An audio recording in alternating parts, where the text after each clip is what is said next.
Amen. Père, nous te demandons au nom de ton Fils Jésus-Christ que tu nous accordes une pleine compréhension encore en cette soirée. Dans l'étude de la parole des Écritures, nous déclarons que nos intelligences sont illuminées. Il n'y a point de confusion, point de contradiction dans cette atmosphère. Nous réalisons de plus en plus l'autorité, la responsabilité et le ministère qui se trouve dans le nom de ton Fils. Et tous ensemble, nos yeux te contemplent. Toi, le Fils, comme nous sommes et comme toi, tu nous vois en toi. Et qu'un saint me donne un bon Amen. Alléluia. Donc, nous continuons la série d'enseignements au nom de Jésus. L'autorité qui vient juste parce que j'ai cru. Donc, les droits et les privilèges qui viennent avec la croyance. Donc, on prend le temps d'expliquer que c'est important en tant que croyant d'être conscient qu'il y a des droits, il y a des privilèges, il y a une autorité, il y a une puissance qui vient juste parce que nous avons cru. Quelqu'un avec moi? Et donc, on a commencé à voir Luc 24, verset 25, quelques basiques de l'interprétation biblique. Jésus dit aussi ici, ô homme sans intelligence, dont le cœur est lent à croire tout ce qu'ont dit les prophètes. La suite, ne fallait-il pas que le Christ souffrit ces choses et qu'il entrât dans sa gloire? Et commençant par Moïse et par tous les prophètes, il leur expliqua dans toutes les Écritures ce qui le concernait. Et donc, nous avons dit une chose importante que quand tu lis, il leur expliqua dans toutes les Écritures, ou alors tout ce qu'ont dit les prophètes, il n'est pas en train de dire que tout ce qui est écrit dans l'Ancien Testament parle de Christ. On a vu ensemble que quand tu vois tout, c'est un tout dans un contexte, n'est-ce pas? Il faut toujours contextualiser le tout. Amen. Et donc, c'est pour ça qu'on a dit, nous devons étudier la Bible en paragraphe et non pas en verset. Parce que tu dois toujours veiller à avoir la vue d'ensemble afin de ne pas partir avec ce qui n'a pas été dit. Quelqu'un me suit jusqu'ici? Et donc ici, de quoi parlait-il?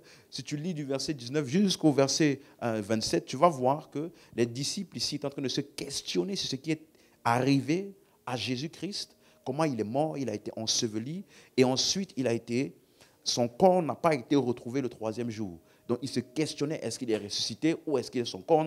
On avait des expectatives vis-à-vis de lui. Et donc, c'est de ça que Jésus était en train donc de parler lorsqu'il disait tout ce qu'ont dit les prophètes. Le Christ devait souffrir et entrer dans sa gloire. Donc, on a dit que tout ce qui est écrit dans l'Ancien Testament ne parle pas de Christ. Ce n'est pas de ça qu'il est en train de dire. Quelqu'un comprend?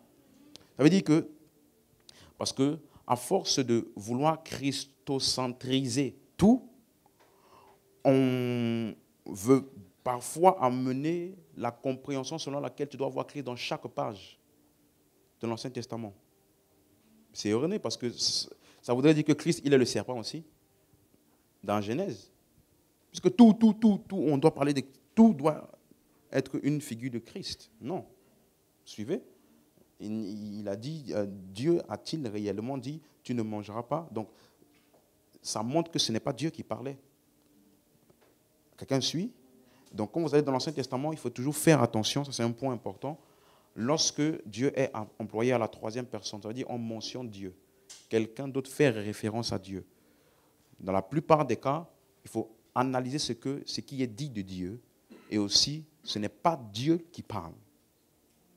Donc, il y a beaucoup de choses qui sont dites, mais ce n'est pas Dieu qui a dit dans l'Ancien Testament. Quelqu'un suit? Quelqu'un suit jusqu'ici? Donc, on a vu, tu peux voir par exemple dans les Épîtres où le serpent dans Genèse 3 est identifié comme étant le diable. Mais à cause de la communication de l'Ancien Testament, il était voilé. Donc il y a beaucoup de choses qui sont attribuées à Dieu alors que ce n'était pas Dieu. Mais quand tu vas dans les Épîtres maintenant, l'apôtre Paul dans 2 Corinthiens 11, verset 3, il te dit, toutefois, de même que le serpent séduisit Ève, par sa ruse, je crains que vos pensées ne se corrompent et ne se détournent de la simplicité à l'égard de Christ. En d'autres termes, il commence à parler du serpent qui a séduit Ève et il parle maintenant de la corruption des pensées. C'est-à-dire une déformation de ce qui a été dit. Voilà pourquoi il explique mieux au verset 4 en disant, si quelqu'un vient vous annoncer, vient prêcher un autre Jésus que celui que nous avons prêché. Il parle de notre esprit, il parle de notre évangile. Donc, le serpent ici est utilisé pour représenter l'œuvre de celui ou de quelqu'un qui déforme la vérité. Un autre Jésus, un autre évangile, un autre esprit. Amen. Et dans Apocalypse, maintenant, dans Apocalypse 12, verset 9, c'est écrit clairement là-bas, le serpent ancien appelé le diable et Satan. C'est clair pour quelqu'un jusqu'ici. Donc, ce n'est pas tout dans l'Ancien Testament qui parle de Christ. Dans Romains 5, verset 12, on dit, comme par un seul homme, le péché est entré dans le monde. Donc le péché, c'est le mot grec, le mot monde, là, c'est le mot, c'est un mot qui veut dire des activités. Donc le péché s'est trouvé dans les activités des hommes. Quelqu'un suit? Donc, tu ne peux pas associer ça à Christ. Christ n'était pas présent dans le péché. Quelqu'un comprend? C'est le mot eisekomai en grec qui veut dire entrer. Ça veut dire introduire quelque chose qui n'était pas là au début. Donc, lorsque Dieu a créé le monde, le péché ne faisait pas partie de la création de Dieu. Ça ne faisait pas partie de l'interaction de l'homme jusqu'à ce qu'il arrive. Quelqu'un comprend? Donc, ça montre qu'il faut bien prendre le temps d'identifier correctement dans les Écritures les personnages et les événements. Et ne pas mélanger les choses. C'est clair pour quelqu'un? Et je me projette dans des séries qu'on va voir enfin par la suite pour clarifier beaucoup d'événements de l'Ancien Testament, pour savoir qui a dit, qui a fait, était-ce Dieu, c'est quoi la colère de Dieu. On va toucher dans l'année à venir ces différentes choses-là parce que tu as la connaissance générale qui t'explique que c'est Dieu. Pour connaître Dieu, il faut connaître Christ. Mais il y a certains textes de l'Ancien Testament, comme je t'ai dit vendredi, il ne faut pas faire comme si ça n'est pas écrit. C'est écrit. Donc notre responsabilité, c'est de les expliquer. Pas de croire, mais de les expliquer. Quelqu'un suit? Donc tu ne dois pas fuir certains textes. Ah, je suis celui qui tue, je donne la vie et je donne la mort. C'est écrit. Tu dois être en mesure de l'expliquer. Est-ce qu'on est ensemble jusqu'ici?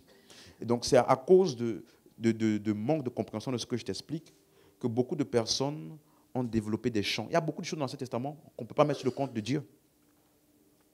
Et à cause de ces mentalités, il y a des gens qui vont chanter des chansons. Oh, tu es le Dieu très haut, tu es le Tout-Puissant, personne ne peut te résister.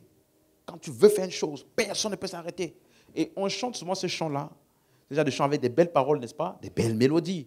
On pense qu'on loue Dieu, mais souvent, c'est le diable que nous louons. Parce que ce qu'on a en tête en disant, personne ne peut l'arrêter, personne ne peut résister, c'est souvent, qu'est-ce qu'on a en tête?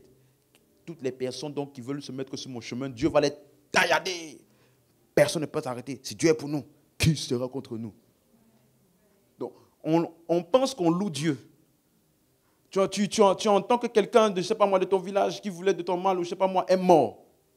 Tu célèbres. Qui peut mon Dieu? Personne ne peut contre moi, parce que mon Dieu, ni personne ne peut m'arrêter. Tu es en train de louer qui? C'est Dieu? Non. Donc, c'est important de comprendre clairement. Vous allez voir, par exemple, dans Luc 9, verset 54, voyant cela, ses disciples Jacques et Jean dirent, Seigneur, veux-tu que nous ordonnions au feu de descendre du ciel et de les consumer? Non, tu peux me mettre la version second 21, pardon. Second 21.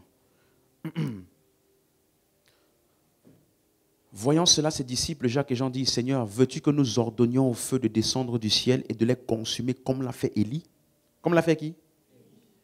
C'est écrit où ça? Donc ils ont lu, n'est-ce pas? Et ils ont voulu appliquer la Bible. N'est-ce pas? Verset 55, Jésus se tourna vers eux et il leur dit, c'est impossible, ça n'arrivera pas. Si vous essayez, ça ne marchera pas. Il a dit ça? Non, il a dit, vous ne savez pas de quel esprit vous êtes animé. Il a dit qu'il pouvait faire, et ça allait marcher, et ça allait consumer. Mais l'esprit qui est derrière ça, ce n'est pas l'esprit de Dieu. Donc la question, toutes les guerres et les destructions de l'Ancien Testament, là, au nom de Dieu, qu'en est-il? Je te taillade en pièces au nom de l'Éternel des armées.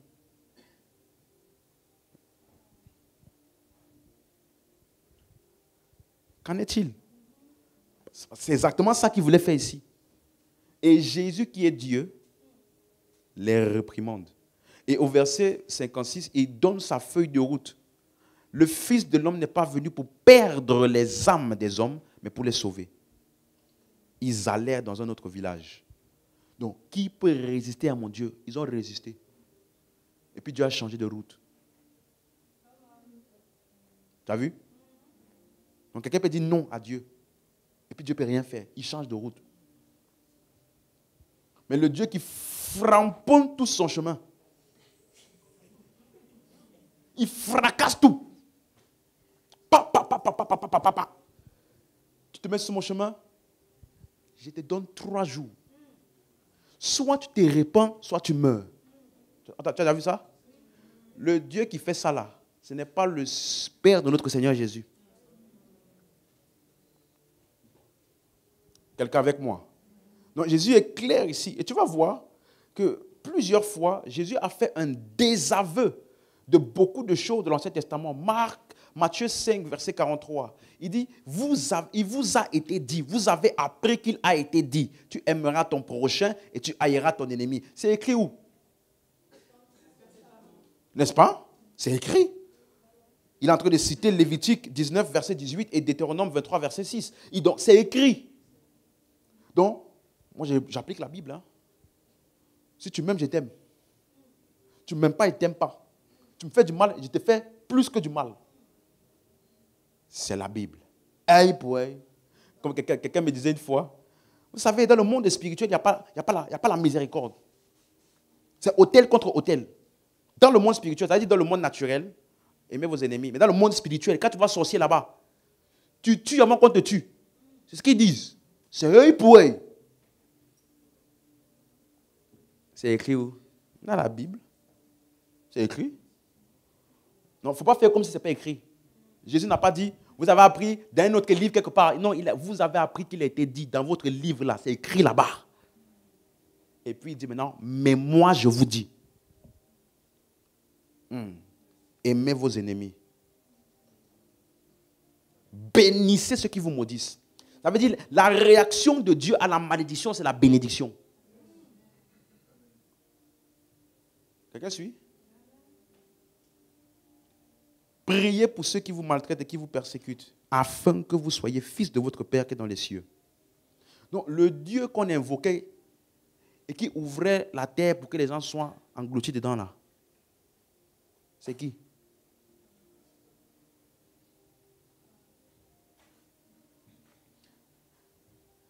Le Dieu,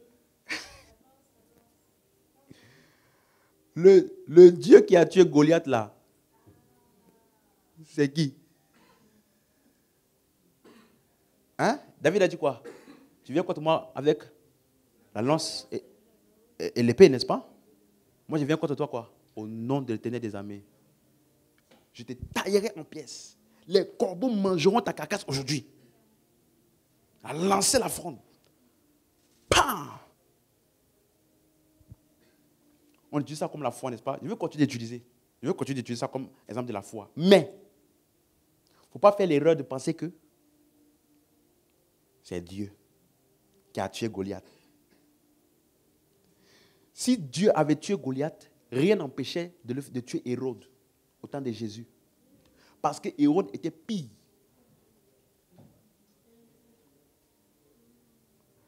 Mais le même Dieu qui a tué Goliath là, quand c'était Hérode qui voulait tuer l'enfant, hé, fuis! Va en Égypte. Parce que si tu restes là, le plan du salut est en danger. C'est à cause de ça que les gens aujourd'hui, ils ont du mal avec notre Bible. Même les chrétiens ont du mal avec notre Bible. Dans leur subconscient, dans un coin quelque part, même s'ils n'ont jamais dit ça, pour eux, Dieu s'est calmé. Oui, même si tu ne dis pas avec ta bouche, dans un coin de ta tête quelque part, si tu n'as pas écouté nos enseignements là, dans un coin de ta tête, parce que moi c'est ce que je pensais. Je me rappelle dans l'église où j'étais, on parlait avec les sœurs, une fois, et une sœur m'a dit, tu as la chance toi, si c'était autant de l'Ancien Testament là, maintenant tu serais foudroyé. Tu as la chance qu'on n'est plus dans l'Ancien Testament. Qu'est-ce qu'elle est en train de dire par là? Elle m'a dit, si, c'est parce que je venais de l'insulter. Non, pas l'insulter, mais je me moquais d'elle en gros. De la manière dont elle avait servi ce jour-là. Elle m'a dit, toi, tu te moques de mon service comme ça? Tu sais qu'autant dans l'Ancien Testament, ils se sont moqués de Moïse. Hein? La terre s'est ouverte. Heureusement qu'on n'est pas dans l'Ancien Testament. Qu'est-ce que ça voulait dire? Elle dit qu'avant là, Dieu, il marchait selon la chair. Il n'a pas la maîtrise de soi. C'est pour ça que les gens ont des visions où ils voient Jésus venir supplier le Père. S'il te plaît, le Père, calme-toi. Ce n'est pas encore le moment de venir sur la terre. Si tu viens sur la terre maintenant, uniquement 200 personnes seront sauvées. Pardon, le Père, calme-toi. Regarde mes mains. Regarde le sang. Regarde. Le Père fait comme ça.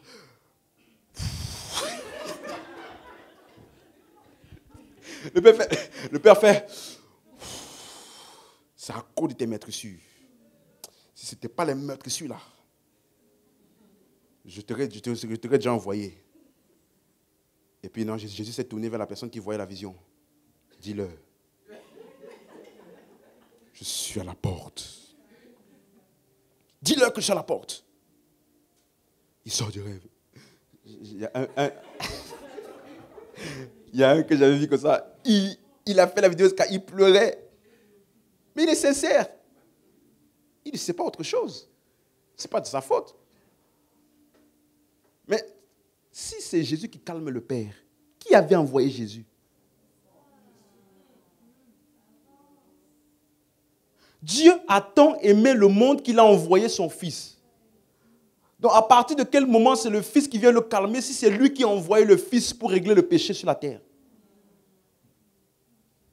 Je t'ai dit, notre théologie, sans la bonne compréhension de l'Ancien Testament, d'un coin de ta tête quelque part, même si tu ne dis pas avec ta bouche, Dieu, il est le même, hier, aujourd'hui, il est le même, mais dans ta tête, il y a un coin qui te dit, c'est pas le même. Il s'est calmé.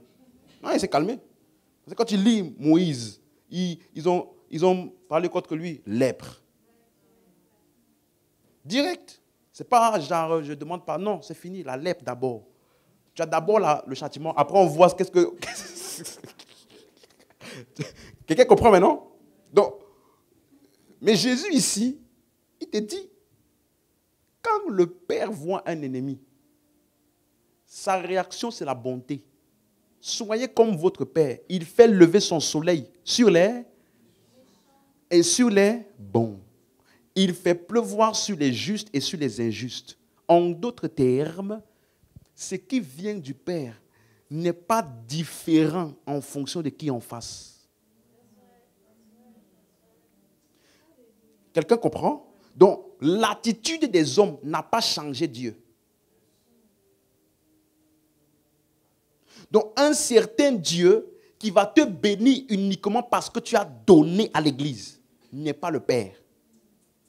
Parce qu'il fait pleuvoir même sur ceux qui ne donnent pas. Quelqu'un comprend maintenant?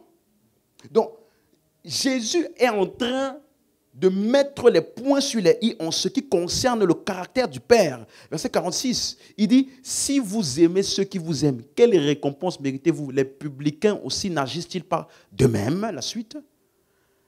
Et si vous saluez seulement vos frères, que faites-vous d'extraordinaire? Les païens aussi n'agissent-ils pas de même? Quelqu'un suit? La suite. Soyez donc parfaits, comme votre Père céleste est comment? Parfait. Non, Jésus dit clairement, ce n'était pas moi. Et si ce n'était pas moi, ce n'était pas Dieu. Donc même si tu ne comprends pas tout l'Ancien Testament, tu comprends au moins que quand tu vas voir les meurtres, tu vas voir la colère, tu vas voir la haine, tu vas voir la destruction, ce n'était pas le Père.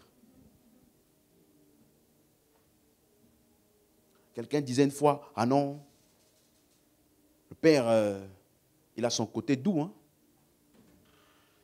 Mais il n'est pas bonbon. Il dit que quand tu fais trop là, il te montre aussi son côté méchant.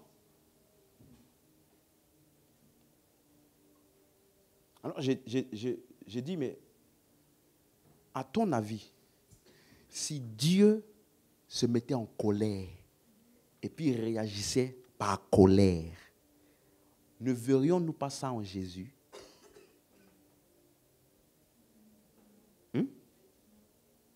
Puisqu'il a dit celui qui m'a vu. Si tu veux voir le Père, clairement, regarde-le. On l'a giflé, pas. Donc, si tu veux voir comment Dieu réagit quand on le gifle, regarde Jésus. Qu'est-ce que Jésus a fait? Je mets mon genou par terre. Si tu ne t'es pas repenti, tu ne verras jamais le sommeil tant que tu ne t'es pas repenti. Et tu sais, il y a des gens qui disent ça, et ça arrive vraiment. La personne ne dort pas la nuit. Elle dit, elle a sommeil, mais elle ne dort pas. Les yeux sont comme ça. Jusqu'à elle vient voir l'homme de Dieu. Pardon. Pardon. Et lui, il se croit puissant. Il ne sait pas avec de quel esprit il est animé. Ou alors, avec quel type d'esprit il collabore. Tu vois, Dieu est tellement bon qu'il ne frappe même pas les personnes qui mal parlent de son nom. Ça veut dire qu'il tue les gens au nom de Dieu. Et puis Dieu ne fait rien. Pour te montrer à quel point il est clément. Amen. Un autre texte, Matthieu 19, verset 3. Quelqu'un là? Les pharisiens l'abordèrent et dirent, pour l'éprouver, est-il permis à un homme de répudier sa femme pour un motif quelconque? La suite. Il répondit, n'avez-vous pas lu que le Créateur au commencement fit l'homme et la femme? La suite. Et qu'il dit, c'est pourquoi l'homme quittera son père et sa mère et s'attachera à sa femme et les deux deviendront une seule chair. Ah. Donc Jésus dit, tu n'as pas lu ce qui est écrit au commencement? Pourquoi tu peux demander ça? La suite. Ainsi, ils ne sont plus deux, mais ils sont une seule chair. Que l'homme donc ne sépare pas ce que Dieu a joint. Donc, il demande, Jésus, est-ce qu'on peut divorcer? Jésus dit, mais pourquoi tu me demandes ça alors que dans les écrits, depuis le commencement, il est écrit que l'homme quittera son père et sa mère, s'attachera à sa femme, de Dieu deviendront une seule chair. Donc, pourquoi tu veux séparer? La suite. Pourquoi donc, lui dirent-ils, Moïse a-t-il prescrit de donner à la femme une lettre de divorce et de la répudier? Tu comprends l'impact de cette question? Pourquoi donc, si c'est la volonté de Dieu, c'est qu'on ne divorce pas? Pourquoi Moïse a contredit Dieu? Et les contradictions de Dieu là sont aussi où? Et savez ça que beaucoup de personnes ont bâti leur ministère. Mais Jésus, il ne veut pas que tu... Parce qu'eux, ils ont dit, si c'est la volonté de Dieu, pourquoi Moïse nous a trompés? Pourquoi Moïse nous a demandé, tu vois, il nous a presque, c'est-à-dire il nous a obligés. C'est comme s'il disait, pourquoi Moïse nous a obligés à désobéir à Dieu? La suite. Il leur répondit, c'est à cause de la dureté de votre cœur que Dieu a permis. Qui? Donc, tu vois que Moïse est un personnage primaire dans l'Ancien Testament. Il y a beaucoup de choses que c'est Moïse. Au point où Jésus vient, on va voir ça après, il dit, la loi a été donnée par Moïse. Pas Dieu, pas les gens, Moïse. Il dit, lui, c'est une institution à lui seul. Dans l'Ancien Testament. Moïse vous a permis de répudier à cause de la dureté de vos cœurs. Mais au commencement, il n'en était pas. Donc, ça veut dire que... Pourquoi il a dit ça? Parce qu'ils étaient d'accord que c'est Moïse qui a écrit les 5 premiers livres de la Bible. Tout le monde est d'accord avec ça. Donc, ça veut dire... Jésus dit ici, c'est le mot prosclérocardian. Prosclérocardian. Ça veut dire en vue de la dureté de vos cœurs. En vue de. Ça veut dire que Moïse vous donnait la loi ou pas, vous allez le faire. Parce que vos cœurs étaient endurcis. Donc, ça veut dire, c'est votre insensibilité à l'évangile, à la volonté de Dieu, à la bonté de Dieu. Moïse vous a permis donc d'exhiber votre raideur. Donc, la loi de Moïse, là, ça décrit l'état de l'homme endurci vis-à-vis de la parole. Comme il endurci vis-à-vis de la parole, on est obligé de lui donner des lois pour cadrer. Parce que de tôt ou tard, ils allaient divorcer. Donc, pour ne pas que ce soit la débandade, donnons donc une loi pour au moins cadrer votre durceur là. Quelqu'un comprend? Donc, c'est ça. Mais ce n'était pas la volonté de Dieu. Jean 1, 17, la loi a été donnée par qui? Moïse. La grâce et la vérité sont venues par Jésus. Donc, tu vois clairement qu'il est en train d'expliquer l'origine de la loi. Si Jésus est Dieu, alors la loi ne vient pas de Dieu. Parce que ce qu'on a vu en Dieu manifeste, c'est quoi? La grâce. Et ce n'est pas deux choses, genre, il a amené la grâce parce que quelqu'un disait une fois, toi, quand tu n'étudies pas bien la Bible, des fois, toi-même, tu t'humilies en public sans te rendre compte. Un homme de Dieu disait, vous voyez tous ces prédicateurs de la grâce là? Vous les voyez? Vous les voyez? C'est parce qu'ils n'ont pas bien lu. Ils ne savent pas que Jésus a amené la grâce. Mais beaucoup d'entre eux là, ils n'ont pas lu que Jésus a aussi amené la vérité. C'est-à-dire, ça veut dire quoi? En d'autres termes, il a amené la grâce pour dire, chacun peut faire ce qu'il veut. Mais la vérité aussi pour dire, si tu fais le péché, on doit aussi te menacer. C'est ça qu'il appelle la vérité. C'est-à-dire, Dieu, Jésus n'a pas amené que la grâce. Hein. Eux, ils prennent la grâce, ils laissent la vérité à côté. Petite étude biblique t'aurait aidé à comprendre que le mot « est »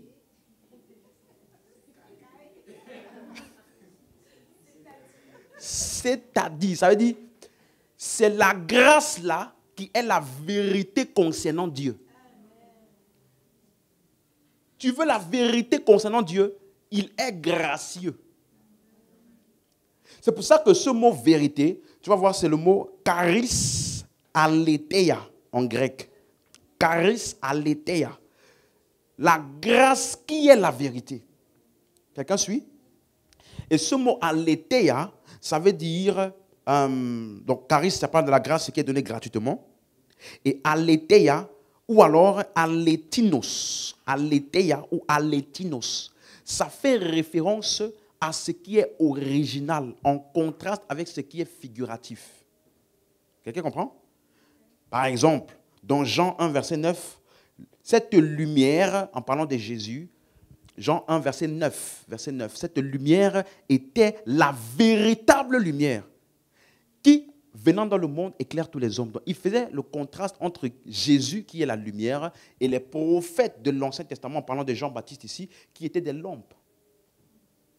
OK? Il est la véritable lumière.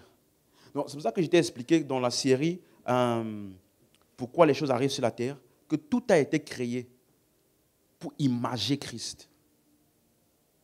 La lumière que tu vois là est une image de la véritable lumière qui est qui? Christ. Quelqu'un suit? Donc lui, regarde, Luc 16, verset 11, il appelle ça les véritables richesses. Si donc vous n'avez pas été fidèle dans les richesses injustes, qui vous confiera les véritables. Donc il dit, les richesses injustes et les véritables richesses, ce sont les véritables richesses, ce sont des richesses qui ne sont pas celles que tu vas voir dans la banque là-bas. Quelqu'un suit?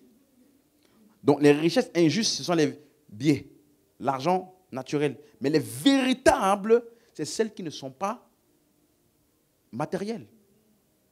Même chose, Jean 4, verset 3, il dit les vrais adorateurs, les vrais... Donc, Jean 4, verset 23, en parlant de l'adoration et les gens qui viennent adorer, il les appelle les vrais adorateurs, en contraste avec ceux qui allaient à la montagne ou bien qui allaient dans le temple. Donc, l'heure est déjà venue où les vrais adorateurs adoreront le Père.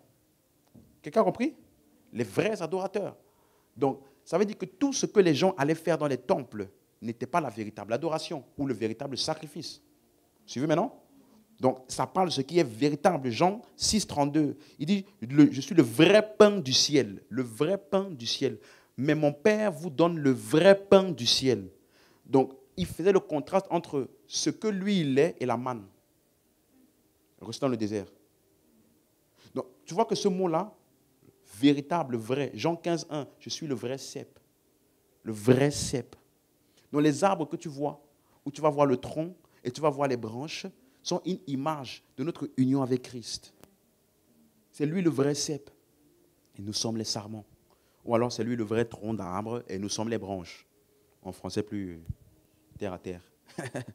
C'est clair pour quelqu'un maintenant? Donc quand tu vas voir vrai là, vrai pain, vraie lumière, vrai cep, ça veut dire ce qui est véritable. Donc c'est pour cela que tu dois prendre le temps d'étudier correctement. Tu comprends maintenant l'importance? Si tu n'étudies pas bien, tu vas donner des exemples comme ce que j'ai donné vendredi là. L'un dit, oh, et les hasards, c'est le signe, il est le Saint-Esprit. Hein? Abraham, il est le père. Et puis Isaac, il est le fils. Il allait chercher l'épouse. Ou quelqu'un d'autre avait dit Jacob. Non, il avait dit Rebecca, c'est le Saint-Esprit. Isaac, c'est le père. Oui.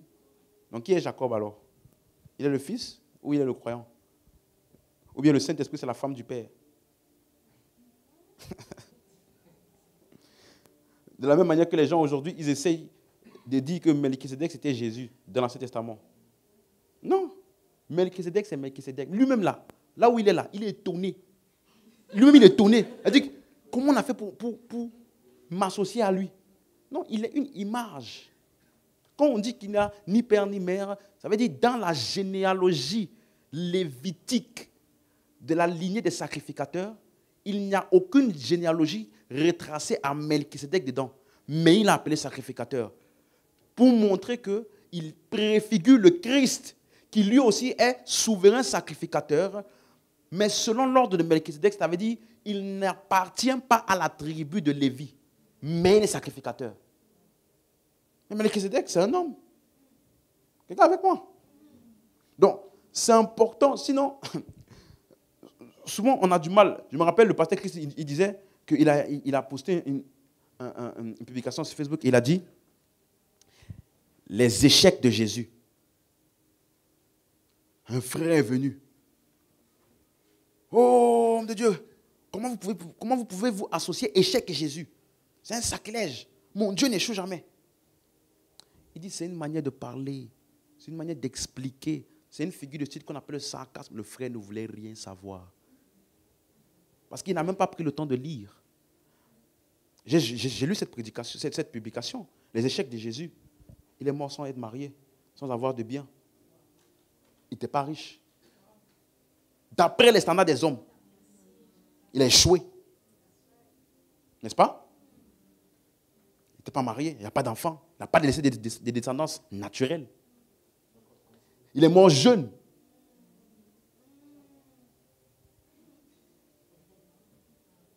Donc, le frère dit, oh, mon Dieu n'échoue jamais. Il dit, mais c'est une figure de style pour se moquer des standards des hommes. Il dit, non, mais on ne peut pas employer ça comme ça. Ça montre que les chrétiens, ils n'aiment pas lire. Juste lire pour comprendre, là, ils n'aiment pas. Après, le pasteur lui a dit, ok, ouvre ta Bible dans 1 Corinthiens 1, là. Quand on dit la folie de Dieu, là, est-ce que ça veut dire que Dieu est fou? La folie de Dieu est plus sage que les hommes. Et la faiblesse de Dieu est plus forte. Donc Dieu est faible. On appelle ça une figure de style. Quelqu'un avec moi? Donc il faut apprendre à se calmer et lire pour comprendre le sens de ce qui est expliqué. Donc voilà pourquoi, dans Luc 24, le centre de la discussion était les souffrances de Christ et la gloire. Dans Luc 24, verset 44, vous allez voir, il dit, c'est là ce que je vous disais lorsque j'étais encore avec vous, qu'il fallait que s'accomplisse ce qui est écrit de moi dans la loi de Moïse, dans les prophètes et dans les psaumes. Donc ici, à partir d'ici, j'ai commencé à vous expliquer la distinction entre l'ascension et la résurrection. Est-ce que c'est clair? Ça veut dire que dans la résurrection de Jésus, vous allez voir, du verset 39 au verset 43, il a montré son corps, il a mangé avec eux. On fait allusion à ça dans Actes 10, 40. Dieu l'a ressuscité le 3e jour, verset 41. Il a permis qu'il apparût non à tout le peuple, mais aux témoins choisis d'avance. Par Dieu, à nous qui avons mangé et bu avec lui. Donc, dans sa résurrection, on l'a vu. Avec les yeux physiques. Quelqu'un avec moi? Acte 2, 32. Ce Jésus que Dieu a ressuscité, nous en sommes tous témoins. Toi, tu ne peux pas dire ça. Toi et moi, on ne peut pas dire ça. Tu n'es pas témoin. Amen. Acte 3, 15. Même chose. Dieu a ressuscité des morts, nous en sommes témoins. Acte 4, 33. Il rendait avec beaucoup de force témoignage de la résurrection de Jésus. Acte 5, 32. Nous sommes ces témoins de ces choses. Amen. Nous sommes témoins de ces choses. C'est clair pour quelqu'un? Dans la résurrection, on le voit physiquement. 1 Corinthiens 15, verset 4. Il a été enseveli et est ressuscité le troisième jour selon les Écritures. Il a apparu à Céphas, puis aux 12. Il a apparu à plus de 500 frères à la fois.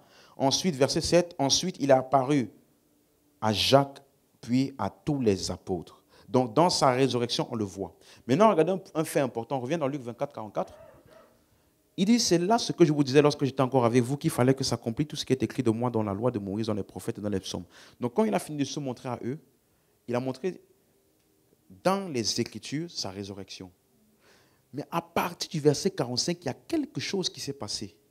Il dit, alors il leur ouvrit l'intelligence, ou alors il leur ouvrit leur cœur, pour qu'ils comprissent les Écritures. Donc, ils avaient déjà vu Jésus de leurs yeux. Ça veut dire qu'ici, ils ont vu Jésus, plus de leurs yeux physiques, mais dans leur cœur. Ils l'ont vu ailleurs que dans la résurrection où les yeux physiques ont vu. Parce qu'après sa résurrection, il s'est montré. Et donc, ils étaient déjà convaincus. Ou alors, ils avaient déjà l'évidence de sa résurrection physique. Ils ont vu. Ils ont mangé avec lui. Donc, ça veut dire... Parce que, regarde, le mot ouvrir ici, c'est le mot dianoigo. Ça ne parle pas d'une lumière de plus. Ça parle de quelque chose qui s'ouvre, qui n'était jamais ouvert avant. Or, avant ça, ils avaient déjà vu Jésus. Donc, leur cœur ou leur intellect s'est ouvert à la connaissance de Jésus plus que le Jésus physique qu'ils ont vu. Quelqu'un comprend? Donc, ça veut dire, ils l'ont vu. Il a ouvert leur intelligence, leur mode de pensée pour qu'ils comprennent. C'est le mot sunyemi, pour qu'ils comprennent les Écritures. Donc, il avait vu avant physiquement, il a ouvert leur cœur. Et ils l'ont vu par révélation maintenant. Quelqu'un suit? Ça veut dire, dans Jean 16, verset 12, vous allez voir, c'est exactement ça que Jésus annonçait. J'ai encore beaucoup de choses à vous dire, mais vous ne pouvez pas le supporter. La suite, maintenant. Cependant, quand lui, l'Esprit de vérité, sera venu, il vous guidera en toute la vérité, car il ne parlera pas de lui-même, mais il dira tout ce qu'il aura entendu. Il vous montrera les choses à venir. Mais n'oubliez pas, Jean 14, Jean 15, Jean 16, c'est un seul enseignement. Il n'y a pas de chapitre, il n'y a pas de verset dedans. C'est un seul enseignement qui a commencé du début jusqu'à la fin du chapitre 16. Donc, les choses à venir ici, ce sont les choses dont il avait déjà commencé à expliquer. En ce jour-là, Jean 14, verset 20, vous connaîtrez. Je m'en vais vous préparer une place. En ce jour-là, vous connaîtrez que je suis en mon Père, que vous êtes en moi et que je suis en vous. Alléluia. Donc ici, il montre donc que une des choses à venir que l'Esprit de vérité devait révéler, c'est l'habitation de l'Esprit dans le croyant. Vous connaîtrez. Donc, une des choses à laquelle l'Esprit de Dieu va ouvrir notre intellect, ouvrir notre compréhension, c'est que désormais, nous sommes habités par le Père. Nous sommes la demeure du Père. Quelqu'un avec moi? Et cette distinction-là est importante parce qu'ils l'avaient vu de leurs yeux, mais là, ils l'ont vu dans leur cœur. Et suis-moi. Ça veut dire qu'à chaque fois, dans Actes des Apôtres, quand tu vas lire, nous en sommes témoins. Ça parle de la résurrection ou l'ascension? Résurrection, n'est-ce pas?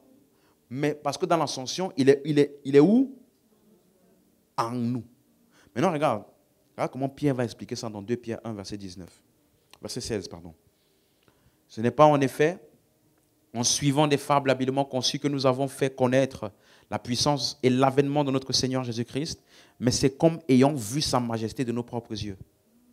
4 évangiles, résurrection ou ascension? Hein? Ayant vu sa majesté de nos yeux. Donc ici, je peux résumer ça, incarnation, 4 évangiles, résurrection. Ils l'ont vu. La suite. Maintenant, regardez. Car il va te donner maintenant de quel événement il parle. Il a reçu de Dieu le Père honneur et gloire quand la gloire magnifique lui fit entendre une voix qui disait « Celui-ci est mon Fils bien-aimé en qui j'ai mis toute mon affection ». On se rappelle de ça, n'est-ce pas? C'est le monde de la transfiguration. N'est-ce pas? Maintenant, regardez verset 18. « Et nous avons entendu cette voix venant du ciel lorsque nous étions avec lui sur la sainte montagne. » Toi, tu ne peux pas dire ça. Toi et moi, on ne peut pas dire ça. Donc, il atteste qu'ils avaient le témoignage oculaire. Maintenant, suivez. Verset 19. « Et nous tenons d'autant plus certaine la parole prophétique. » Donc, il quitte de l'expérience vers maintenant la parole prophétique, c'est-à-dire ce qui était annoncé dans les écrits concernant le Christ. Quelqu'un comprend? Et donc, ça parle des déclarations prophétiques dans l'Ancien Testament. Il dit à laquelle vous faites bien de prêter attention, suivez bien, comme une lampe qui brille dans un lieu obscur, jusqu'à ce que le jour vienne apparaître et que l'étoile du matin se lève où? Dans vos cœurs. Donc, il a suité du témoignage oculaire à la présence du Christ en nous.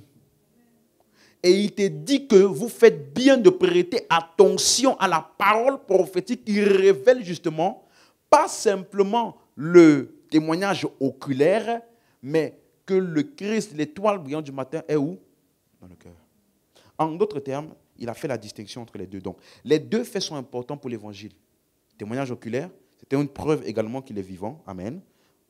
Sa résurrection, c'est une preuve. Parce qu'il n'y a pas d'ascension sans résurrection. Mais, plus que la résurrection des morts, essayez de comprendre ce que je vais dire sans trop tordre le sens, plus que la résurrection des morts, il y a une plus grande gloire. La gloire de Christ n'est pas le fait qu'il soit ressuscité des morts après 3 jours. Quelqu'un suit? Ce n'était pas ça la plus grande gloire, bien que c'est glorieux. Dans Jean 17, verset 1, il va expliquer. Après avoir ainsi parlé, Jésus leva les yeux au ciel et il dit, Père, l'heure est venue. Glorifie ton Fils afin que ton Fils te glorifie. Donc ici, il annonce la gloire dans laquelle il va entrer. L'heure est venue. Quelqu'un suit? Donc, qu'est-ce qu'il a appelé la gloire? Verset 2. Selon que tu lui as donné pouvoir sur toute chair. Note bien. Afin qu'il accorde quoi? La vie éternelle à tout ce que tu lui as donné. Donc, sa gloire, c'est lorsqu'il a la possibilité, la capacité, désormais, de donner la vie éternelle. Quelqu'un comprend? La suite. On l'avait éternel, c'est qui te connaissent, toi, le seul vrai Dieu, et celui que tu as envoyé, Jésus-Christ. La suite. Je t'ai glorifié sur la terre, j'ai achevé l'œuvre que tu m'as donnée à faire. La suite. Maintenant, Père, glorifie-moi auprès de toi-même de la gloire que j'avais auprès de toi avant que le monde fût. On a déjà expliqué ça, n'est-ce pas? Donc ça parle pas de la résurrection, mais plutôt du fait que après sa résurrection, dans son ascension, il accorde la vie éternelle. Verset 6. Il va mieux expliquer. J'ai fait connaître ton nom aux hommes que tu m'as donnés du milieu de nous. Ils étaient à toi, tu me les as donnés, ils ont gardé ta parole. Verset 22. Je leur ai donné la gloire que tu m'as donnée. Quelle gloire? Afin qu'ils soient un comme nous sommes un. Donc la gloire dont Jésus parlait et dans laquelle il est entré parle du fait que désormais nous avons la vie éternelle et nous sommes un avec lui. Ça là, ce n'est pas dans la résurrection, parce que dans la résurrection, tu le vois avec tes yeux et il est séparé de toi. Mais dans l'ascension, il n'y a plus de séparation. Il est désormais en nous. Sa vie est notre vie et nous sommes un. Quelqu'un comprend maintenant la différence? Donc la gloire de sa résurrection, la plus grande gloire, c'est son ascension. Et on a dit donc que l'ascension n'est pas le fait d'aller en hauteur quelque part, mais c'est plutôt sa venue dans l'homme. Amen? Amen. Donc, si tu as bien compris, quand Jésus disait « Je m'en vais au Père » ou bien « Je monte vers mon Père », qu'est-ce que ça voulait dire en langage plus clair?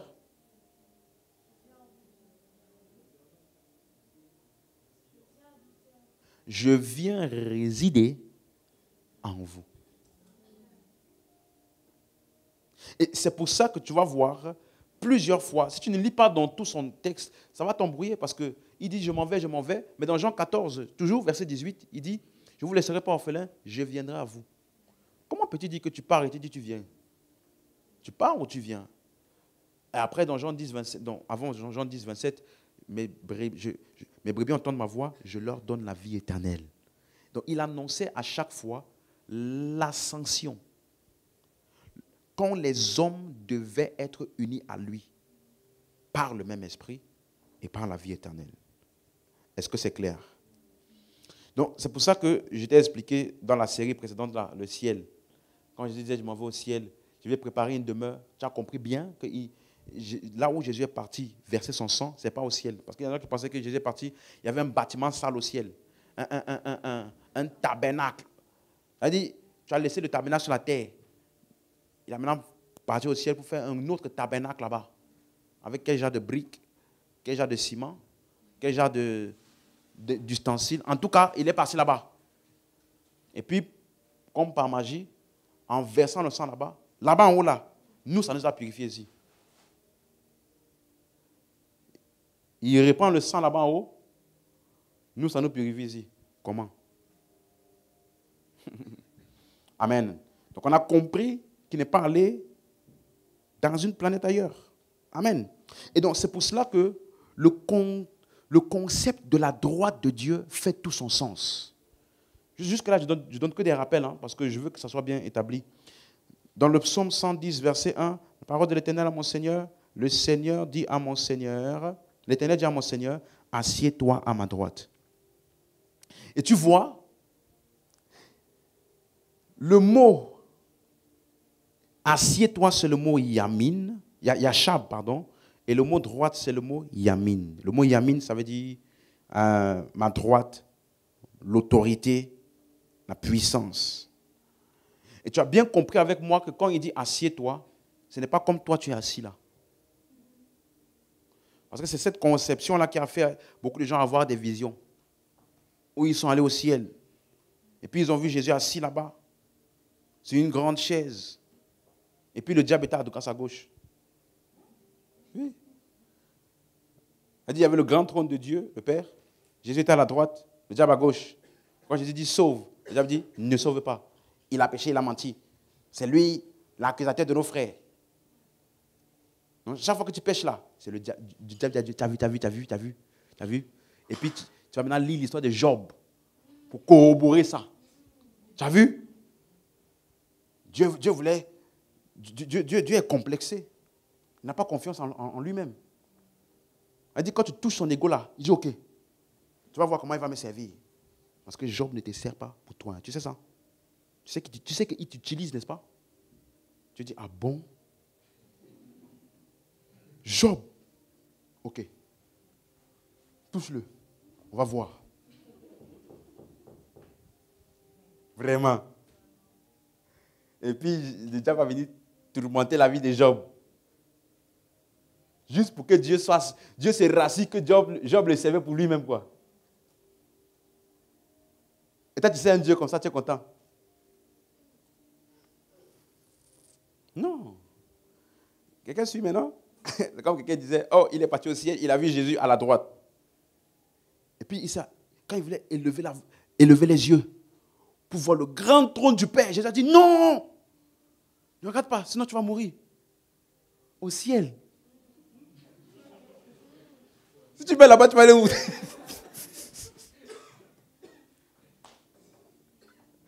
Ça là, c'est nos compréhensions de l'Ancien Testament.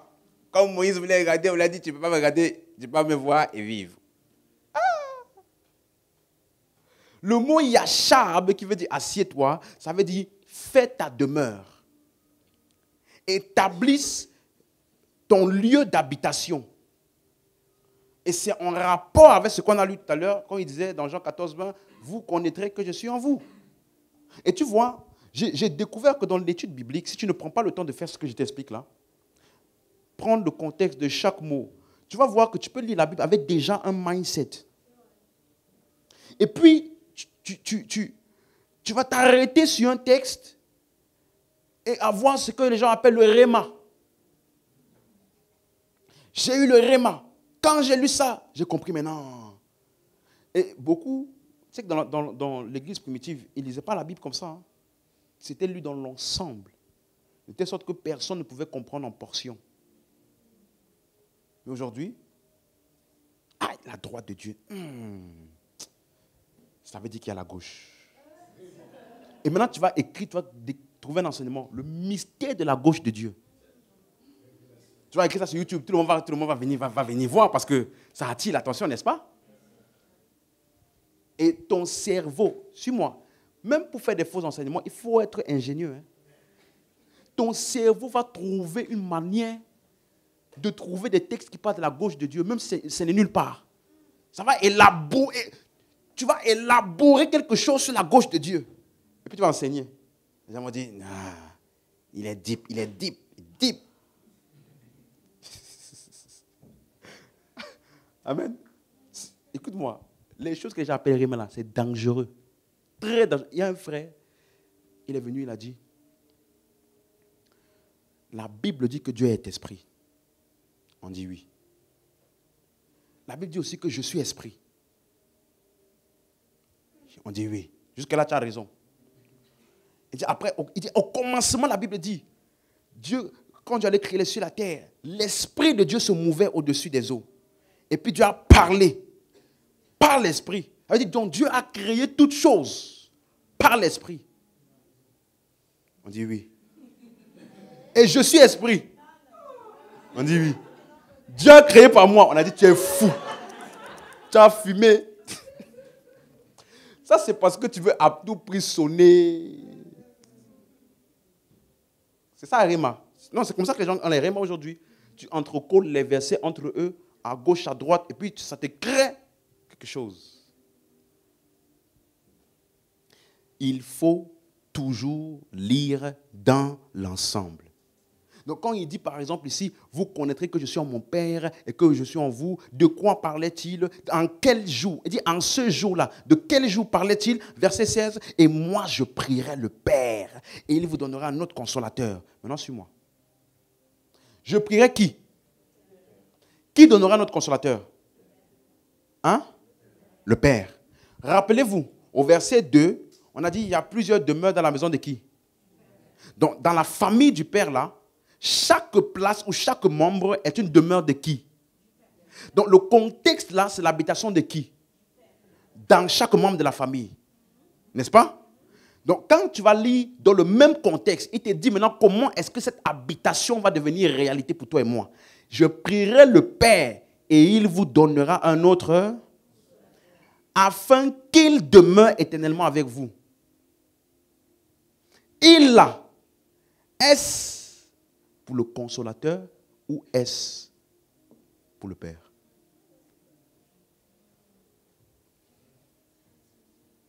N'oublie pas, depuis le début, c'était l'habitation de qui?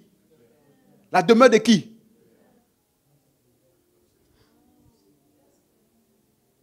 Donc l'esprit est celui qui amène la réalité de l'habitation du Père en nous. Il sera en vous. Verset 17. L'esprit de vérité que le monde ne peut voir parce qu'il ne le voit point, ne le connaît point. Mais vous, vous le connaissez. Tu vois? Vous le connaissez. Car il demeure avec vous. Donc, comment demeurait-il avec eux? Parce que Jésus était la demeure du Père. Quelqu'un suit? C'est clair jusqu'ici? Donc, ça veut dire, car il demeure avec vous et il sera en vous la suite. Verset 20. Et en ce jour-là donc, maintenant suis-moi, vous connaîtrez que je suis où? En mon Père. Et que vous êtes où? En moi. Et que je suis où? En vous. Donc, s'il est dans le Père et qu'il est en toi, elle dit que le Père est où? En vous. Donc, il est en train de parler du jour de la réalité où la demeure qu'il avait annoncée est devenue réalité. Désormais, nous sommes la demeure du Père. par l'Esprit. C'est clair? Donc c'est ça qu'on a appelé quand il disait « Je m'en vais vous préparer une place ». Donc il ne partait pas dans une planète. Il allait préparer l'homme pour qu'il puisse domicilier le Père en lui. C'est pour cela qu'il appelait ça « Je vais vers mon Père ». Donc, il n'allait pas vers mon Père comme si le Père était dans une autre localisation. Il allait vers le Père dans le sens où il emmenait le Père en eux. Est-ce que je parle à quelqu'un ici? Regarde. Donc, l'ascension vers le Père, est-ce que je peux dire, c'est la venue du Père en nous. Regardez, verset 21. Celui qui a mes commandements et qui les garde, c'est celui qui m'aime. Et celui qui m'aime sera aimé de mon Père. Je l'aimerai et je me ferai connaître où? Tu as lu? Verset 23 maintenant. Lisez bien. Jésus lui répondit, verset 23. Si quelqu'un m'aime, il gardera ma parole. Mon Père l'aimera. Qui viendra? Hein? Donc Jésus te dit, je vais vers mon Père. Mais il te dit qu'en ce jour-là, ce n'est pas qu'il est parti. En fait, son départ était une venue. Donc quand il disait, je vais vers mon Père, il était en train de dire, je suis en train d'amener le Père en vous. Parce que nous viendrons, regardez, et mon Père, nous viendrons à lui, nous ferons notre demeure chez lui. La demeure du verset 2 là, il y a plusieurs demeures dans la famille du Père. Donc, la demeure n'a pas bougé. C'est le Père qui a bougé.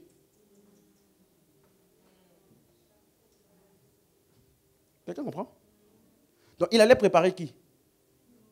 Nous. Donc, là où Jésus est parti, verser son sang, purifier, c'est où? Au ciel. Il a monté les nuages. Il a dit, Père, c'est bon. Regarde, le sang a coulé. C'est bon, c'est bon, c'est bon. Non? C'est ça? Non. Son départ n'était pas un départ. C'était une venue. Est-ce que quelqu'un t'a déjà appelé, tu as dit? Tu étais en train de parler avec quelqu'un, imagine-toi. Hein? Et puis, tu as quelque chose à aller faire. Tu lui dis à la personne, hein, j'arrive. Quand tu dis j'arrive là, normalement j'arrive, ça veut dire quoi? Je viens, n'est-ce pas? Mais tu es avec la personne, tu dis j'arrive. Ça veut dire quoi?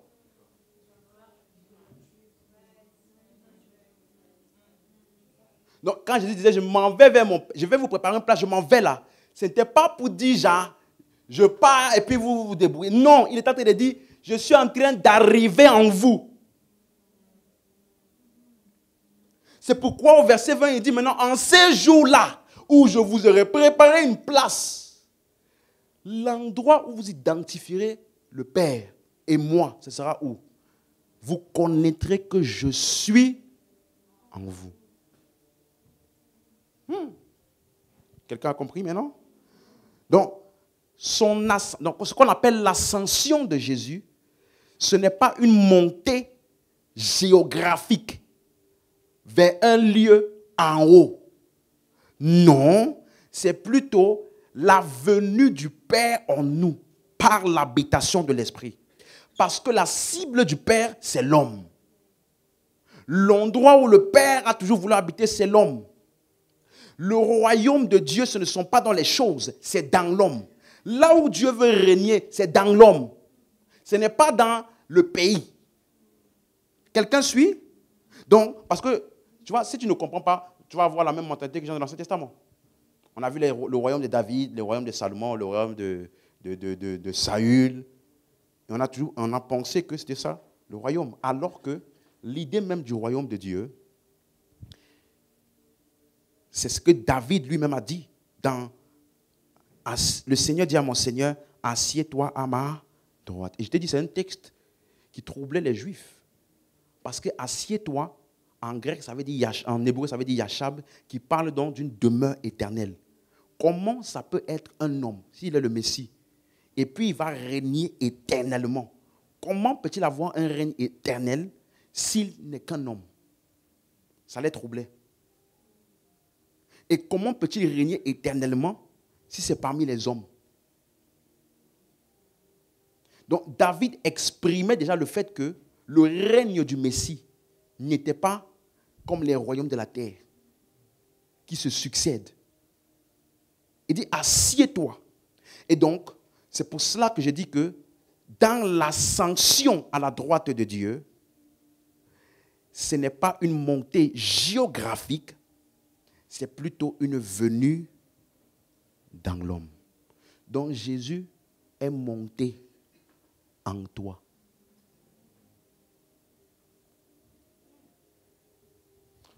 Tu es avec moi? Laisse-moi pousser un peu plus pour te montrer. Luc 24, verset 44. C'est là ce que je vous disais lorsque j'étais encore avec vous, qu'il fallait que s'accomplisse tout ce qui est écrit de moi dans la loi de Moïse, dans les prophètes, dans les psaumes. On a vu qu'ici, il a confirmé ce que les prophètes avaient dit, n'est-ce pas? Verset 45. Ils l'avaient déjà vu avec leurs yeux physiques, ici. Les disciples l'avaient déjà vu avec les yeux physiques. Maintenant, on dit, verset 45, il a ouvert leur esprit ou leur intelligence pour qu'ils comprennent. Donc, ça veut dire qu'ils ont vu le Christ ailleurs. Regardez maintenant, verset 46. Il explicite maintenant tout. Ainsi, il est écrit que le Christ souffrirait et ressusciterait des morts le troisième jour. Ça, c'est la résurrection, n'est-ce pas? Tout le monde suit? Verset 48. Vous êtes témoins de ces choses. C'est la résurrection. On suit? Dans la résurrection, ils l'ont vu physiquement. Maintenant, regardez quelque chose. Verset 49. Voici, j'enverrai sur vous ce que le Père a promis. Mais restez dans la ville jusqu'à ce que vous soyez revêtus de la puissance d'en haut. La puissance d'où? À ton avis, tu pensais qu'il priait comme ça? Comme le jour de la Pentecôte, Esprit descend. La puissance d'en haut, deux mots. Revêtir, c'est le mot endouo. En grec, ça veut dire porter un vêtement. Ça implique une action de ta part. Ça veut dire mettre un vêtement sur toi. Tu vas voir ça dans le Romains 13, verset 14. Il dit, mais revêtez-vous du Seigneur Jésus-Christ. Et n'ayez pas soin de la chair. Donc, ils ont déjà le Seigneur Jésus-Christ. Donc ça veut dire porter sur soi ce qui est disponible. C'est une action. Ce n'est pas que tu restes comme ça et puis ça tombe sur toi. Non. Revêtez-vous. Donc c'est une action. C'est toi qui vas te revêtir. C'est ce que toi tu vas faire. Et donc, ça veut dire, s'il dit être revêtu, ça parle donc du fait que c'est vous qui prendrez de la puissance sur vous. Quelqu'un a suivi? Maintenant, la même chose. Dans Acte 1, verset 8, il emploie maintenant un autre verbe qui nous aide à mieux comprendre. Mais vous recevrez. D'abord, moi, recevrez. C'est le mot grec lambano. Lambano, ça ne veut pas dire tu as reçu un courrier chez toi.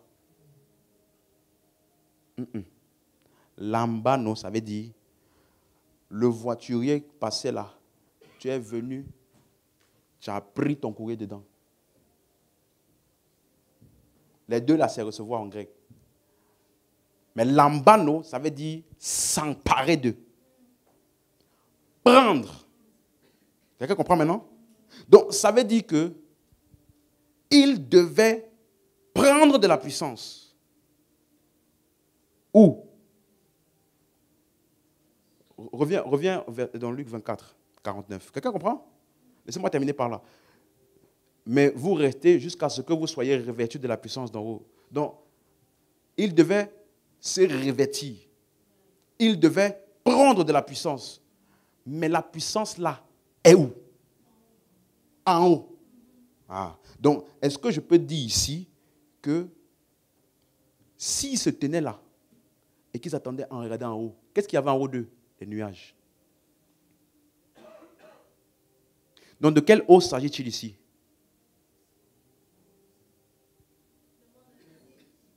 Le monde invisible. Soyez courageux, soyez courageux. En eux-mêmes. Ok, on va un peu disséquer ça. J'ai dit qu'il parle d'en haut. Or, est-ce que je peux traduire ça en disant, vous allez prendre de la puissance à partir de l'ascension. À partir de là où il a été élevé. Parce que c'est en haut qu'il est parti. N'est-ce pas? Quelqu'un comprend? Donc, à partir de cette position d'exaltation. Donc, ça veut dire que la source de la puissance est l'ascension. Maintenant, ma question, parce qu'on avait vu le mot grec oupsos. Quand Jésus serait élevé, il attirait les hommes à lui. Oupsos, ça veut dire être élevé, être exalté. Donc, après sa résurrection, il a été élevé, il a été exalté. Donc, ça fait référence à l'endroit où il a été exalté. Maintenant, laisse-moi t'expliquer ça, pour ne pas que ça soit trop compliqué. Imagine-toi, tu as déjà travaillé dans une entreprise. Quel service il y a dans les entreprises un peu partout là? Donnez-moi un service. RH, comptabilité, ok. Imagine-toi, on appelle monsieur Jacques, le début du mois, ou de l'année comme maintenant là. On convoque tout le personnel du service comptabilité. Et on dit, à partir d'aujourd'hui, nous allons promouvoir monsieur Jacques. Il sera désormais au-dessus de vous. Il sera maintenant à la tête de tout le service comptabilité, en haut de vous tous. Est-ce que vous, dans votre tête, vous imaginez qu'il va commencer à grimper sur les têtes des gens, puisqu'il est au-dessus? Donc au-dessus, là, c'est littéral ou figuratif? Donc quand on dit maintenant que Jésus a été élevé, n'imagine pas un voyage. Ce n'est pas une ascension géographique.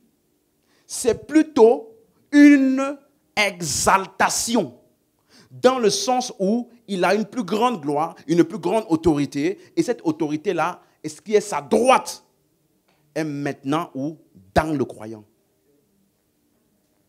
Donc, s'il dit, suis-moi maintenant, la puissance d'en haut, n'attendez pas qu'il est en train de dire, ça vient de là-bas. Regardez un texte, Acte 2, 32. Quelqu'un est toujours là? Acte 2, 32.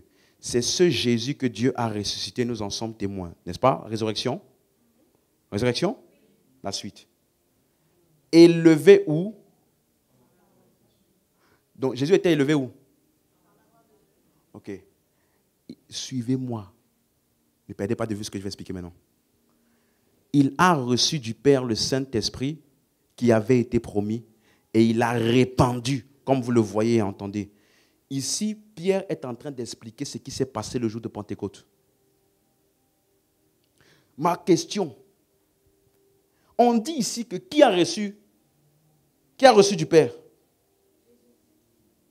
D'après ce verset, qui a reçu? Jésus.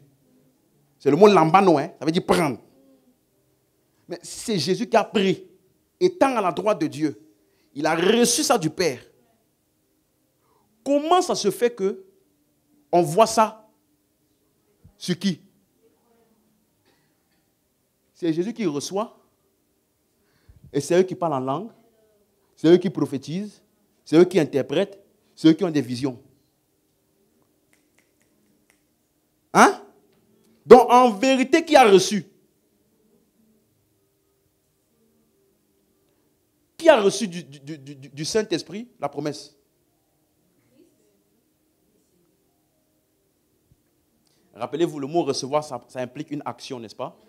Quand on dit que tu as reçu, ça veut dire qu'on voit une action que tu as posée. Et il dit que ici, comme vous le... Et vous... Donc, qui a posé l'action? Les croyants, n'est-ce pas? Le jour de la Pentecôte. Tout le monde est d'accord? On a vu les croyants. On dit que c'est Jésus qui a reçu ça, étant à la droite de Dieu. Donc, où était-il? Hein? Donc, d'où? Ça veut dire que où était Jésus et le Père quand l'Église a donc reçu? Dans le croyant. En ce jour-là, vous connaîtrez que je suis dans le Père et vous en moi. Et que je suis où? Donc, quand il disait, vous recevrez de la puissance d'en haut. En haut, là, c'est où? Merci. Donc, il est monté à la droite du Père par l'habitation de l'Esprit. Donc, aujourd'hui, tu peux prendre de la puissance d'où? En haut, là, c'est où? Merci. C'est pour ça que je peux décider maintenant. Pourquoi je parlais par l'Esprit? L'Esprit est où? La puissance là est où? Ce n'est pas au ciel. La droite de Dieu est résidente dans le croyant. Et c'est à partir de là qu'il manifeste. Donc, c'est pour cela que maintenant, Jean 7, 37. J'espère que tu as compris ce que j'ai expliqué. Parce que ce texte-là, très populaire, lisons. Le dernier jour, le grand jour de la fête, Jésus se tenant debout s'écria. Si quelqu'un... La suite? Vous connaissez le texte, n'est-ce pas? Tout le monde connaît ça. La suite. Pardon. Celui qui croit en moi, des fleuves d'eau vive couleront de son sein, comme dit l'Écriture. Et beaucoup de gens, je sens que de voir. Maintenant, des fleuves sont des chrétiens. Des fleuves jaillissent de toi. Toi, tu penses que quand on dit son sein, là, c'est toi.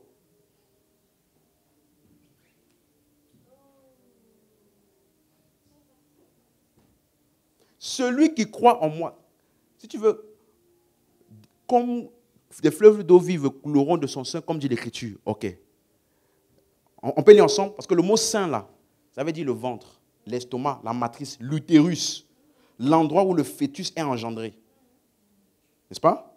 Elle dit c'est l'endroit où la naissance est créée. C'est ça?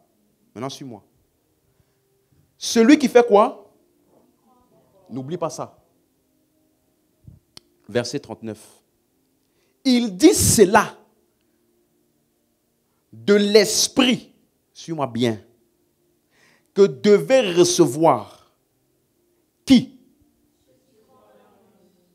Donc, celui qui croit, est-il le récepteur ou l'émetteur dans ce texte? Hein? C'est lui qui reçoit. Ce n'est pas lui, ce n'est pas de lui que c'est libéré.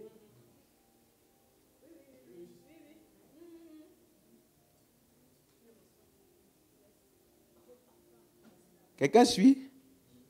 Celui qui croit, des fleuves d'eau vive jailliront de son sein, comme dit l'Écriture. Ça veut dire qu'il y a des fleuves d'eau qui doivent jaillir d'un utérus ou d'un ventre. Et il dit maintenant, parce que couler là, ça veut dire distribuer. Donc, il te dit donc que l'esprit, l'eau, les fleuves d'eau vive là, ça parle de quoi? L'esprit, qui sera distribué à ceux qui auront cru. Donc, ceux qui ont cru sont les réceptionneurs. On dit ça? Récipiendaires, récepteurs, bénéficiaires, ce que vous voulez. Et l'utérus est la source. Maintenant, suis. Il dit cela de l'esprit que devaient recevoir ceux qui croiraient en lui. Suis bien. Car l'esprit n'était pas encore, parce que Jésus n'avait pas encore été glorifié. Donc, c'est sa glorification ou sa résurrection qui est le sein duquel l'esprit maintenant est donné. Et ceux qui croient reçoivent. Donc, ce texte est en train de dire que de la résurrection de Christ sortira des fleuves d'eau vive dont tous les hommes devaient recevoir, ceux qui ont cru. C'est sa résurrection qui nous a donné l'esprit. C'est ça qu'il annonçait. Parce qu'il n'était pas encore quoi? Glorifié. Donc c'est sa glorification là qui devait enclencher la distribution de l'esprit à tous ceux qui croient. Quelqu'un a compris maintenant? Donc, l'habitation de l'Esprit aujourd'hui est l'accomplissement de ce texte-là. Donc, c'est pour cela que tu vas voir, comme il a dit maintenant, il a répandu, comme vous le voyez et vous l'entendez. Donc, aujourd'hui, le Christ est où? Il est monté où? Hein? Donc, la droite de Dieu, qui est le lieu de déploiement de sa force, de sa puissance, est localisée où? En nous. Tout le monde est d'accord avec ça? Donc, quand il dit dans Jean 14, 13, tout ce que vous demanderez en mon nom, je le ferai. D'où le fera-t-il? Hein? De nous, n'est-ce pas? Donc, c'est ça qu'au verset 20, en ce jour-là, vous reconnaîtrez que je suis en vous. Donc, je termine en disant, la droite du Père, qui est donc l'ascension, ça parle donc de notre identification avec lui, par son esprit en nous. Tel il est, tel nous sommes. Tu vois, quand tu as compris ce genre de vérité, tu n'auras plus des visions bizarres. Et ça ne va plus t'embrouiller quand Jésus dit qu'il est en train d'aller. Mais dans Matthieu 28, verset 20, il dit, enseignez-leur à observer tout ce que je vous ai prescrit. Et voici quoi? Je suis avec vous. Mais je pensais que tu partais. Comment ça tu es avec nous jusqu'à la fin du monde? Ça veut dire que son départ physique là n'était pas un départ. Il n'est pas parti. Jésus n'a jamais quitté la terre. Je suis avec vous. Où est-il? En nous. C'est clair? On peut se lever. Donc, ça veut dire, dans la résurrection, tu peux voir Jésus physiquement, comme les disciples, ils l'ont vu, mais dans l'ascension, on ne distingue plus Jésus du croyant.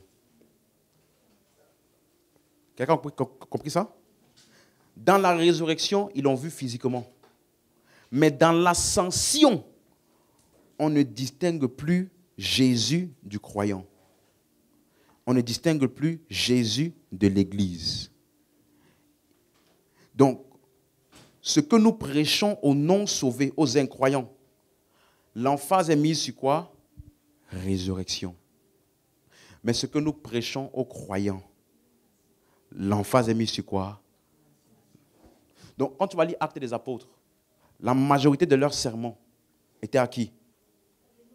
À des non-croyants. Voilà pourquoi l'emphase était sur quoi?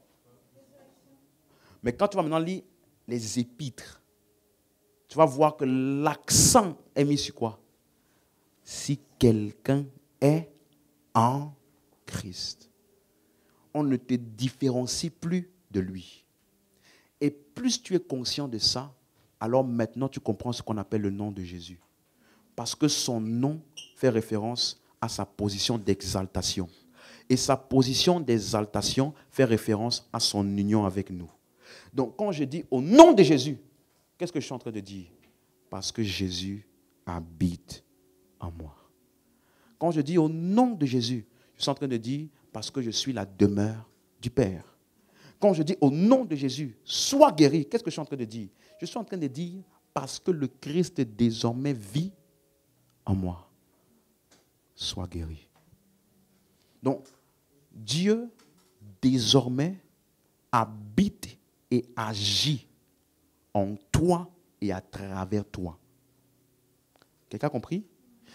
Assieds-toi à ma droite, ça veut dire désormais l'endroit de la droite de Dieu est dans le croyant. Quelqu'un a compris maintenant? Donc si tu ne fais rien, Dieu ne fait rien. Pourquoi? Sa droite, c'est qui aujourd'hui? Donc voilà pourquoi il dit, les signes accompagneront ceux qui auront cru, n'est-ce pas? Ils imposeront les mains aux malades. Et les malades seront... Mais attends, il ne peut pas guérir sans nous. Pourquoi il a besoin de ta main? Donc, si je ne vais pas vers le malade en imposant les mains, c'est comme si Dieu est limité. Si je ne vais pas prêcher l'évangile, les gens ne peuvent pas être sauvés. Parce que la puissance du salut est désormais avec les croyants. Donc nous sommes les récipients de la puissance de Dieu sur la terre aujourd'hui. Le chrétien qui n'agit pas limite Dieu. Amen. Déclare avec moi au nom de Jésus. Je suis dans la famille de Dieu. Et Dieu habite en moi. Le lieu de sa droite, de sa puissance, est désormais en moi. Alors, j'impose les mains aux malades et ils sont guéris. Je marche par l'esprit, je prophétise, j'opère dans les dons de l'esprit afin de libérer la puissance de Dieu pour pourvoir aux besoins des hommes. Je suis une solution de Dieu dans ma génération. Au nom de Jésus-Christ. Élève la main, commence à rendre grâce à Dieu pour cette parole.